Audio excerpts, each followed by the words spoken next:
बोलते हैं इसे हम बोलते हैं लॉ ऑफ कर्मा। क्या बोलते हैं? Law of Karma.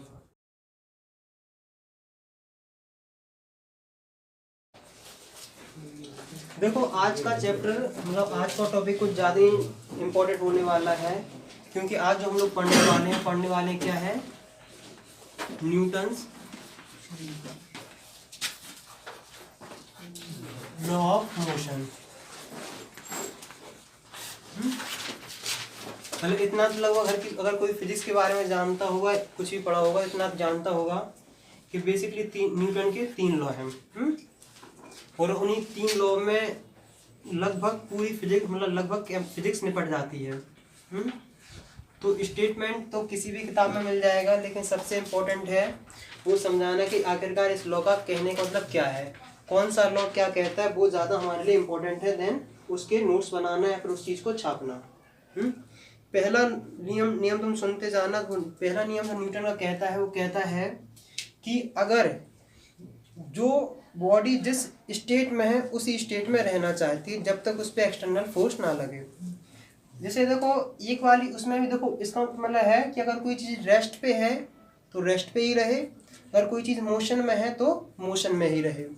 अब इसको हमें तुम्हें धीमे से समझाते हैं कि आखिरकार क्या तुम्हें। और पहली चीज़ एक जो है वो चीज़ तुम्हें एक तो समझ में आ जाती है कि अगर कोई चीज़ रेस्ट पे है तो रेस्ट पे रहना चाहती है। जैसे मान लो टेबल बनाते हैं हम, क्या बनाते हैं? हमने बनाई है टेबल। इस पे मान लो कोई ऑब्जेक्ट रखा है, ऑब्जेक्ट मतलब तुम्हारे बॉक्स रखा है। इस पे जब से मान लो जब तक तुम इस पे एक्सटर्नल फोर्स मतलब उंगली से कुछ ऐसे नहीं करोगे ना, तब तक शायद ये मूवमेंट नहीं करेगी। इतना चीज़ तो तुम्हें क्लियर हो गया कि जब तक तुम एक्सटर्नल फोर्स नहीं लगा रहे तब तक ये मूव नहीं कर रही है। ये पहली वाली चीज़ तुम्हें फील हो जाती है कि हाँ ये बात तो सही है, हम इस पे एक्सटर्नल फोर्स नहीं लगा रहे हैं इसलिए मूव नहीं कर रही है। तो इसका मतलब रेस्ट पे है तो रेस्ट पे ही रहना चाहती है। लेकिन एक चीज़ तुम्हें फील नहीं होती, वो चीज़ होती है कि अगर कोई चीज़ मोशन में है तो मोशन में ही रहेगी। इसका कहने का मतलब ये है कि अगर मान लो तुमने कंचा लिया ऐसा, और ये इस पे अगर 10 मीटर पर सेकेंड स्पीड है तो जिंदगी से 10 मीटर पर सेकेंड ही रहे। लेकिन तुमको ऐसा तो नहीं होता है। हम लोग बचपन में फुटबॉल मतलब क्रिकेट में कोई भी खेलते हैं, बॉल में किक मारते हैं तो एक दूरी पे जाके बॉल रुक जाती है। इसमें तो फील नहीं आ रहा है, तो उसी के लिए हमें तो इसमें एक मतलब करेक्शन करना। वो करेक्शन वाली बात ये है कि जो हम लोग फिजिक्स पढ़ते हैं किताबों में वो आइडियल फिजिक्स पढ़ते हैं। आइडियल फिजिक्स का मतलब ऐसा होता है कि हम सराउंडिंग कंडीशन क्या कर देते हैं, निगलेक्ट कर देते हैं। इसका देखो इस स्टेट का कहने का मतलब है जैसे अगर मान लो ये वाली चौक हमने ऐसे ली तो स्टेट जानी चाहिए, ना कि नीचे गिरे ना ऊपर गिरे, मतलब स्टेट जाए और अनंत काल तक कभी रुके ना। इसका कहने का मतलब क्या है कि तुम ऐसे फेंको चौक तो ना नीचे गिरे ना कहीं जाओ और सीधी चलती जाए, लेकिन ऐसा नहीं होता। जैसे मान लो एक समय खड़े हो, तुमने मान लो चौक मैंने कोई चीज़ फेंकी है तो कुछ देर बाद ये नीचे आ जाती है, या फिर अगर दूर जाएगी तो थोड़ी थोड़ी रुकती जाएगी। पता क्यों? जो नीचे जो गिरती है वो गिरती है ड्यू टू ग्रेविटी। अगर ग्रेविटेशनल फोर्स ना हो तो कोई भी चीज़ कभी नीचे नहीं गिरेगी। अगर स्पेस में अगर तुम लोग थोड़ा भी कहीं स्पेस के बारे में सुना हो, कभी वीडियो देखना, स्पेस में ऐसा होता है कि अगर जैसे मान लो ये चौक है ना, ऐसे यहाँ छोड़ोगे ना ऐसे तो यहीं रुक जाएगी, नीचे नहीं गिरेगी। इतनी कमाल की चीज़ है फिजिक्स। स्पेस में अगर मान लो ऐसे है कि स्पेस में तुम्हें पता सुपीरियर बन सकते हो। जैसे मान लो ये किताब यहाँ रखो, एक किताब यहाँ रखो, एक किताब रखो, सब हवा में, कुछ नीचे नहीं गिरेगा, कुछ भी नीचे नहीं गिरेगा, क्योंकि वहाँ कोई भी ग्रेविटेशनल फोर्स नहीं है। अगर ग्रेविटेशनल फोर्स नहीं है तो इसका मतलब ऐसा है कि तुम अगर जैसे मान लो एक चौक का डिब्बा है, तुम यहाँ रखोगे ऐसे हवा में से टंगा रहेगा, नीचे भी नहीं गिरेगा। जैसे अगर मान लो तुम बोतल का पानी है ऐसे डालोगे, हवा में से तैरता दिखेगा तुम्हें, वो भी नीचे नहीं गिरेगा। और अगर यहाँ कोई चीज़ गिरती है तो किसकी वजह से गिर जाती है? वो गिरती है ग्रेविटी की वजह से। अगर कोई चीज़ रोलिंग करते हुए जाती है और कुछ देर पे रुक जाती है, किसकी वजह से रुकती है? ड्यू टू फ्रिक्शन, या फिर जो एक्सटर्नल हवा होती है, फ्रिक्शन होती है, इन सब चीज़ों की वजह से रुक जाती है, सरफेस की वजह से रुक जाती है।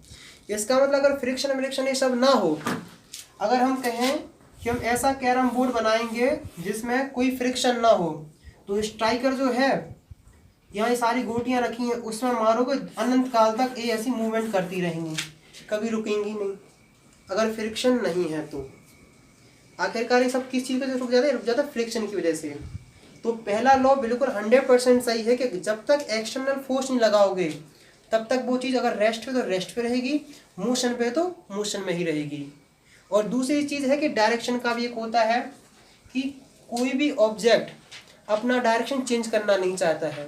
अगर मान लो कोई चीज़ ऐसे जा रही है, अगर उसको तुम मान लो बस ऐसे जा रही है, कैसे जा रही है, बस जा रही है स्ट्रेट, हमने कहा बस जा रही है सीधी स्ट्रेट, बस ऐसे मुड़ती है कि नहीं, कभी कभार किसी मोड़ पे मुड़ती है कि नहीं। जब जो आज जैसे मान लो कभी तुम बस में बैठे रहते होगे, तुम्हें लगता होगा तुम इस साइड धंसते जा रहे हो जैसे मुड़ती थे, अगर एकदम से गाड़ी मोड़ दी जाए तो क्या लगता है हम उस साइड से धंसते रहे हैं। तो क्योंकि बस इस साइड जा रही है और तुम्हारी बॉडी जाना चाहती इस डायरेक्शन में, तो जब तुम यहाँ आते हो ना तो बॉडी इस साइड को आने को कोशिश करती है। आ क्यों नहीं पाते हैं, क्योंकि वहाँ रहता है बस। अगर मान लो इमेजिन करो, इमेजिन देखो फर्स्ट लॉ पे इतना डिस्कशन कर रहे हैं कि समझ में आ जाना चाहिए। इमेजिन ऐसे करो जैसे मान लो कोई क्या है, बस है, चलो यहाँ हम इतना चीज समझ में आ गया कि नहीं। अभी मतलब हमने दूसरा लॉ भी पढ़ाया भी नहीं है, पहले लॉ पे हम लोग इतना डिस्कशन कर रहे हैं ताकि इंटरेस्टिंग लगे। देखो सुनो, ये मान लो हम बना रहे हैं क्या, ऐसी बस,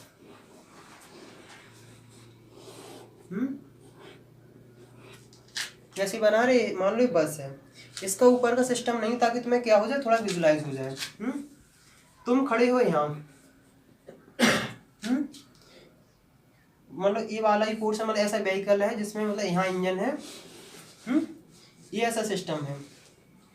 अगर पता है सुनो, इसमें मान लो कोई भी फ्रिक्शन नहीं है, ग्रेविटेशनल फोर्स है लेकिन फ्रिक्शन नहीं है, ये वाली बस जैसी आगे मूवमेंट करेगी ना तुम यहीं अटके रह जाओगे, समझ रहे कि नहीं, क्योंकि तुम्हारी बॉडी किस पे है, रेस्ट पे, और बस किस में जाना चाहती है, मोशन में। तो तुम्हारी बॉडी इस मोशन का क्या करेगी, अपोज।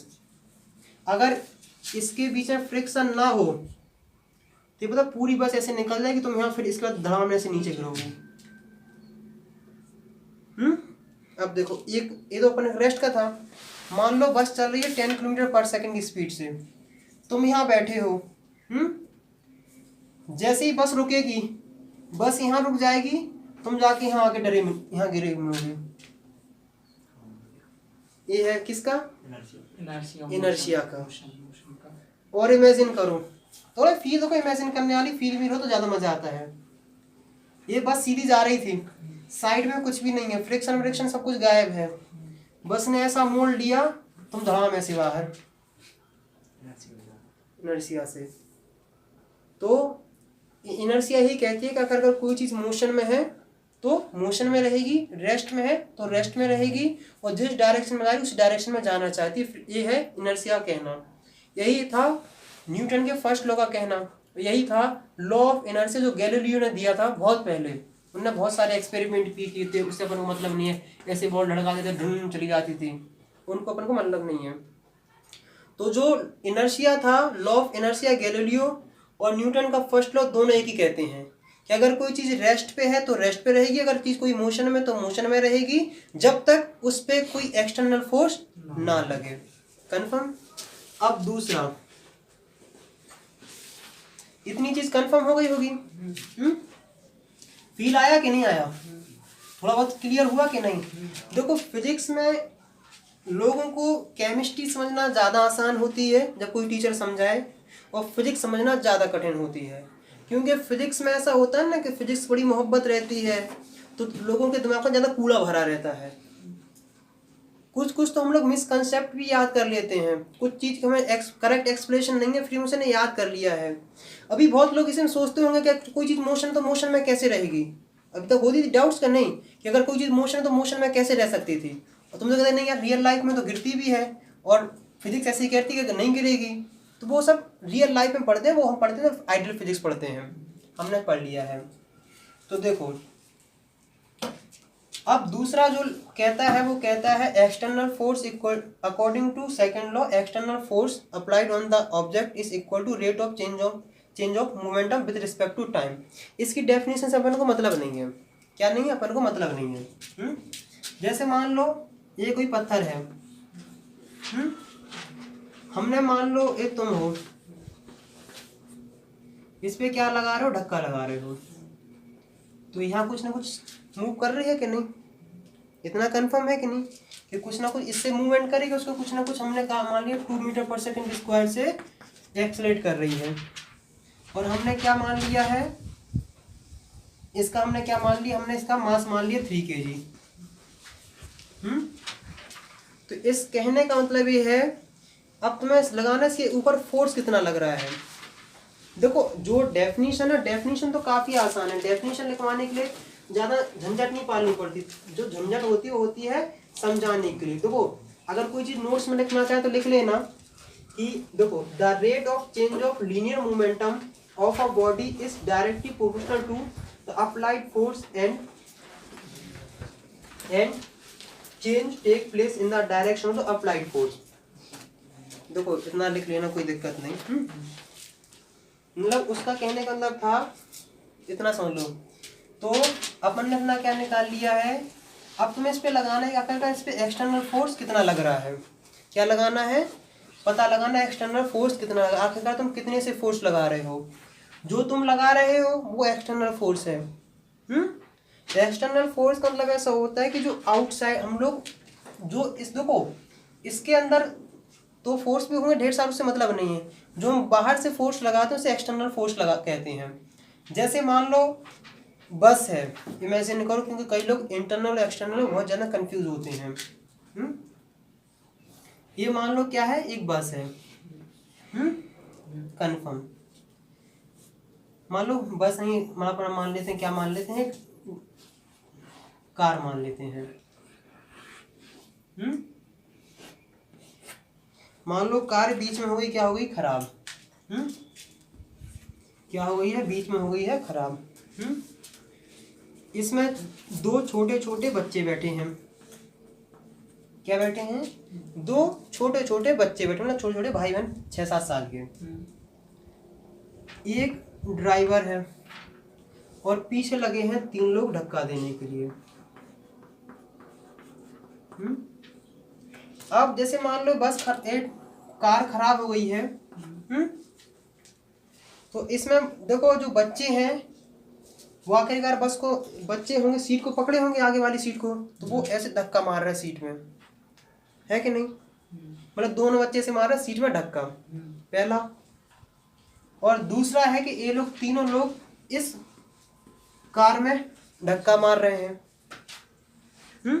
जैसे मान लो ये जो छोटे छोटे बच्चे हैं, ये छोटे जो बच्चे हैं वो मार रहे हैं 2 न्यूटन का फोर्स, मतलब 2 न्यूटन से वो क्या मार रहे हैं, चेयर में मार रहे हैं धक्का। एक बच्चा 2 न्यूटन से फोर्स लगा रहा है, इसका मतलब 2 बच्चे 4 से लगा रहे हैं। एक बड़ा आदमी है वो 10 न्यूटन से फोर्स लगा रहा है। तो 3 लोग कितने से लगा रहे हैं, 24 3 लोग। आर्यभट्ट पता खुद एक बार आ जाते हैं ना, कहते रहने दो यार। मतलब हमने कहा क्या, 3 लोग 30 से लगाएंगे, सेम डायरेक्शन में, डायरेक्शन वेक्टर मैटर कंफ्यूजन हो ना, सेम डायरेक्शन है तो आप सिंपल सा फोर्स ऐड हो जाता है, सिंपल सा है। तो अब तुम्हारे दिमाग में बताओ कि एक्सटर्नल फोर्स कितना है। बच्चे भी फोर्स लगा रहे हैं यार,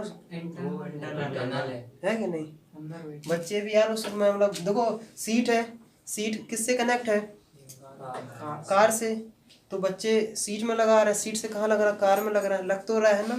तो होता है एक्सटर्नल फोर्स कितना है, 30। ये तुम लोग अभी भी 30 ही बोल रहे हो, 30 ही होगा, अच्छी बात है तुम लोग बता दिए हो। एक्सटर्नल फोर्स होगा 30 न्यूटन, अंदर का काउंट नहीं करेंगे, क्यों नहीं करेंगे, क्योंकि वो है इंटरनल। और कई लोग इतना दिमाग लगा लेते हैं, वो कहते हैं कि नहीं 34 न्यूटन होगा एक्सटर्नल, क्या है, इसलिए अब इतना से निकाल लेगा, अगर एक्सटर्नल में देखो छोटी छोटी चीज़ें होती हैं ना, ज़्यादा कंफ्यूज करती हैं। बाकी चीज़ तो समझ में आ जाती है, लेकिन छोटी छोटी चीज़ें ज़्यादा परेशान करती हैं। इतनी चीज़ क्लियर हो गई है। अब देखो इसको भी अपन डिटेल में जाएंगे, क्वेश्चंस करेंगे, ज़्यादा और मज़ा आएगा। इतना सिंपल सा है। देखो डेफिनेशन तो कहीं मिल जाएगी, नोट्स भी हम प्रोवाइड करें, उससे मतलब नहीं है। मेन है क्या करो तुम्हें उस चीज़ का मतलब समझना। क्या है मेन जो होता है उसको कॉन्सेप्ट समझना सबसे इम्पोर्टेंट होता है। देखो याद करना ज़्यादा आसान है देन उसको समझने से। तीसरा न्यूटन जो कहता है वो कहता है टिट फॉर टैट, जैसे को तैसा। उन्होंने कहा है, इसे कई लोग कुछ भी बोलते हैं, इसे हम बोलते हैं लॉ ऑफ कर्मा। क्या बोलते हैं? Law of Karma.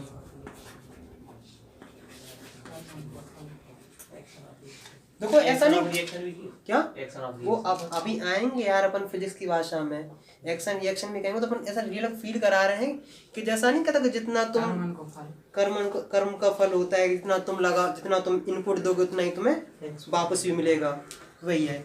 इसे फिजिक्स की लैंग्वेज में हमारे एक स्टूडेंट ने कहा है कि भैया इसे एक्शन रिएक्शन भी बोलते हैं। उसका मतलब ये है जितना ये आसान ये होता है उतना देर में और ज़्यादा समझ में आता है। क्या होता है? उतना ही देर में और समझ में आता है। इसका क्या मतलब क्या है? जैसे मान लो एक क्या है, ये टेबल है, टेबल हम बनाते हैं यहाँ,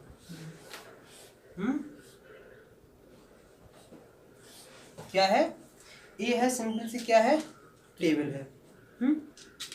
इस पे मान लो हमने 10 kg का क्या रखा है, कोई बॉक्स रख दिया, पत्थर रख दिया सिंपल सा। तो जिसके पास मास है उसके पास वेट है कि नहीं? जिस चीज के पास मास होगा उस चीज के पास वेट तो होना लाजमी है। इसका मतलब ये है, अभी बताइए जी की वैल्यू हमें यहाँ मान रहे हैं 10 मीटर पर सेकेंड स्क्वायर है, इतने से मतलब नहीं है। 10 kg का है, इसका मतलब है कि इस पे कितने का लग रहा है, इसे मान लो 12 kg का। देखो मास कितना है, हमने मान लिया 12 kg। सिंपल है। तो इसमें मतलब आखिरकार इस पे इसका वेट कितना है? वेट होगा 10 × 12 120 न्यूटन। एक चीज अब देखो यहाँ और कंफ्यूजन होती है, क्योंकि हम लोग रियल लाइफ से और फिजिक्स में पढ़ने में थोड़ा दिक्कत जाते हैं। अब तुम लोग यार ये जो वेट बोल रहे हो तो न्यूटन मतलब एक फोर्स है। सिंपल सी कहानी है कि नहीं, कि वेट मतलब देखो अभी चिंता नहीं करो, सेकंड लॉ पे हम डिटेल में बात करेंगे, अभी सिंपल समझाते जा रहे हैं। एक चीज हमेशा परेशान मत होना कि मास एंड वेट दोनों अलग अलग चीज हैं।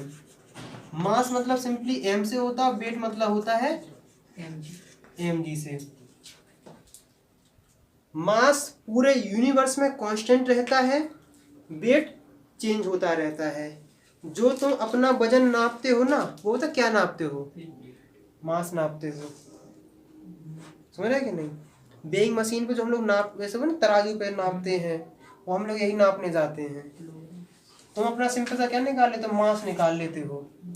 और अगर इसका मतलब अगर मास मान लो हमने बोल दिया तुम्हारा मास कितना है, 70 kg है,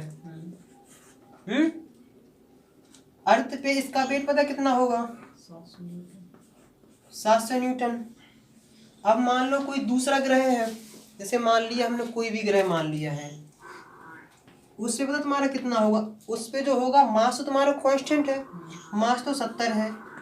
वहां जो जी की वैल्यू होगी, ग्रेविटेशनल एक्सेलरेशन जो जी होता है, उसके हिसाब से क्या करेगा? वेरी करेगा। मतलब हमने कोई प्लेनेट मान लिया, उसका जो जी है वो हमने मान लिया है, वो मान लिया हमने 7।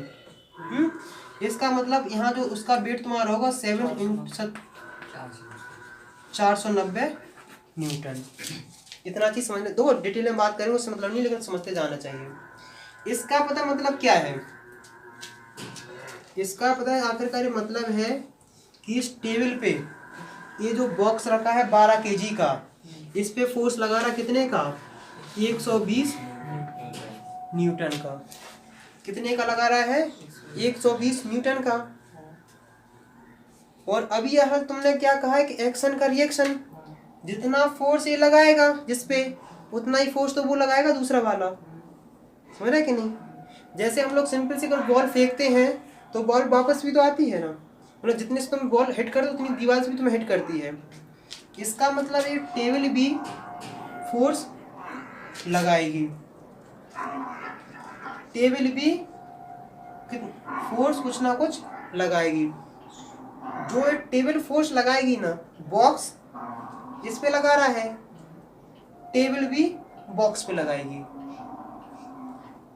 इस बॉक्स का डायरेक्शन डाउनवर्ड है तो टेबल का डायरेक्शन अपवर्ड होगा, और दोनों की फोर्स की क्या होगी, बराबर होगी। इसका मतलब यह है टेबल बॉक्स पे भी 120 न्यूटन का फोर्स लगाती है।